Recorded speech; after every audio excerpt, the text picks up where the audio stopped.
The best at Guildhall in London. I'm with the chef of yet again the #1 restaurant in the world, Rene Redzepi from Noma in Copenhagen, and just receiving congratulations from Iggy's in Singapore. Congratulations again. Thank you. Sorry.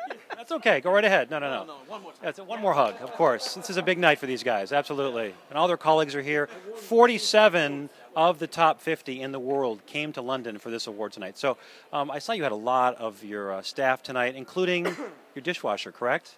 Well, yes, and he had supposed to be here 2 years ago when we won first time, but he didn't get his visa.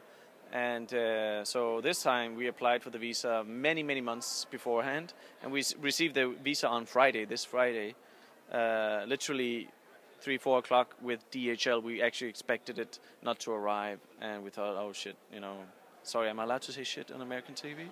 Probably not, but that's okay. That's okay. But let me ask you, you've obviously been written about so much in the last couple of years since this award came through. This is 3 years in a row now for you.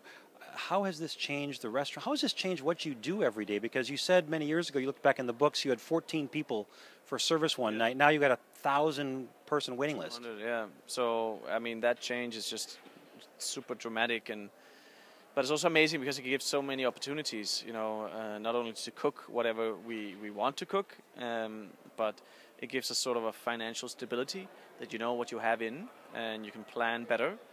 And it's a huge confidence boost for all of us, not only for us at the restaurant, but for a region, to see that it can happen.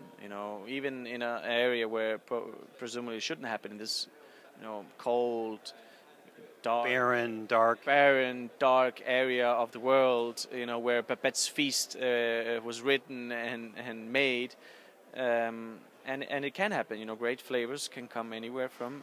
It's a matter of determination and lots of hard work, basically. Last question. When people ask, obviously, what is this Noma? I've never heard of in Copenhagen. How do you describe the restaurant to people who've never made that pilgrimage? What do you describe your food there like? I would say that I have no clue, basically, that we are on a discovery journey within a region, and we're trying to somewhat understand what is this mouthful that signifies a region and a culture.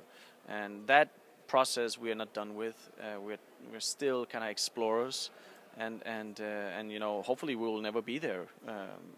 And at the end. And clearly, a lot of foraging. Of course, yes. I mean that is our region. There's wilderness totally everywhere. But not only that, there's also a huge abundance of ingredients. Go to the market, and there will be 50, 60 of vegetables and plants, maybe less even, depending on what year.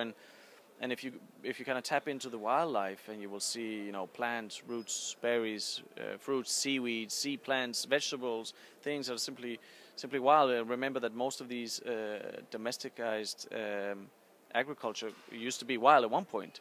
So there is such an abundance of flavors out there, and it makes sense to us to explore that, and that's become a little bit of the DNA of our cuisine, you could say. Thanks for your time. I'll let you go. Everybody's waiting for you here. Rene Redzepi again, #1 restaurant in the world at Noma. And just for your information, #2 was El Cellar de Can Roca from Girona, Spain. And #3, Mugaritz from San Sebastian, another Spanish in the top 3. So no fat duck this year. Alinea, by the way, in Chicago coming in at #7. And Per Se, #6. Actually, there were 8 from the U.S. In the top 50 this year, up from 6 last year.